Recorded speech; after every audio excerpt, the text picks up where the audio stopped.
You're standing in line for coffee, watching the guy in front of you order without even glancing at the price. He's wearing an expensive watch, his car keys look like they belong to something luxury, and everything about him signals that he's doing well.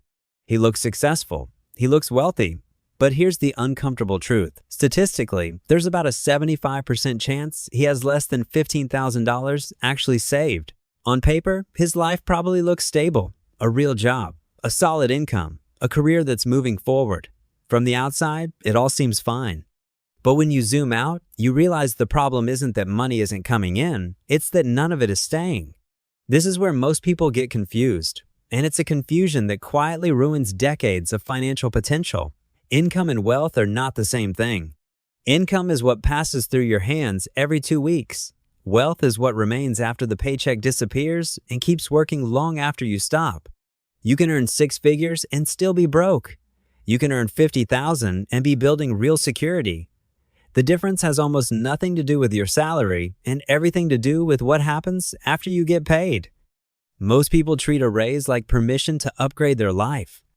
More money means a nicer apartment, a better car, better restaurants, and a lifestyle that finally looks like success. And slowly, without realizing it, every dollar of that raise gets absorbed. Higher rent, monthly payments, subscriptions you forget you signed up for. A year later, you're making more money and somehow feel just as broke. This is lifestyle creep, and it's the quiet assassin of wealth. It doesn't feel dangerous because it feels earned. Because it feels earned. Then comes the next trap payments mentality. Walk into a dealership and ask how much a car costs, and they won't tell you the price. They'll tell you the monthly payment. Financing has rewired how people think about money. Instead of asking, "Can I afford this?" they ask, "Can I afford the payment?" And the answer is almost always yes. What they don't see is the cost of waiting versus the cost of now. Paying interest on something that's losing value every single day. Over time, those payments stack up. Rent, car, phone, credit cards, subscriptions. Your income is spoken for before it even hits your account. This is why so many people feel trapped, even on good salaries. They're not buying assets. They're renting their lifestyle on credit. An asset puts money in your pocket or grows over time. A liability pulls money out. Most people own plenty of liabilities and almost no assets. They have closets full of things and investment accounts that barely exist. And then there's the delay. People tell themselves they'll start investing later, after the car is paid off, after the next raise, when life calms down. Life never calms down. What actually happens is they wake up years later, realize how far behind they are, and try to compress decades of growth into a few frantic years. It doesn't work. You can't outrun math. But here's what almost no one tells you. There's a specific number where everything changes. That number is $100,000. Below it, saving and investing feels slow, frustrating, and unrewarding. You're pushing a boulder uphill with no feedback.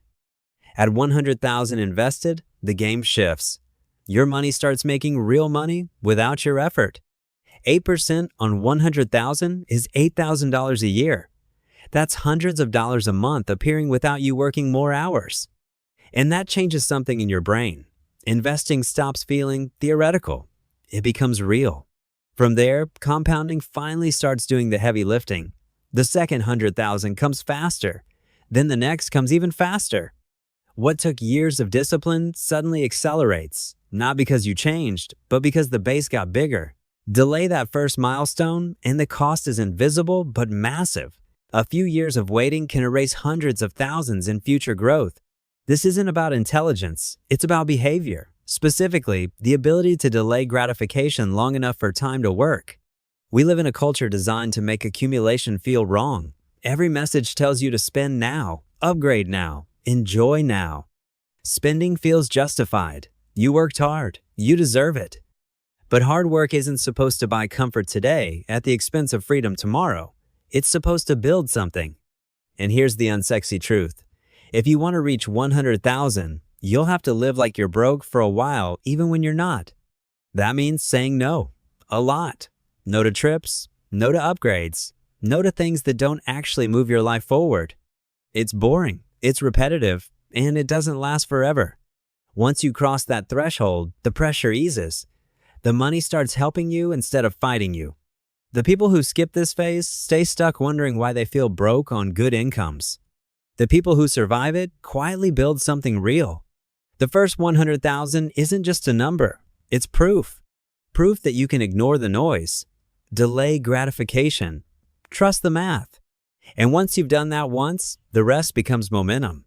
The real reward isn't the balance, it's the freedom that comes after.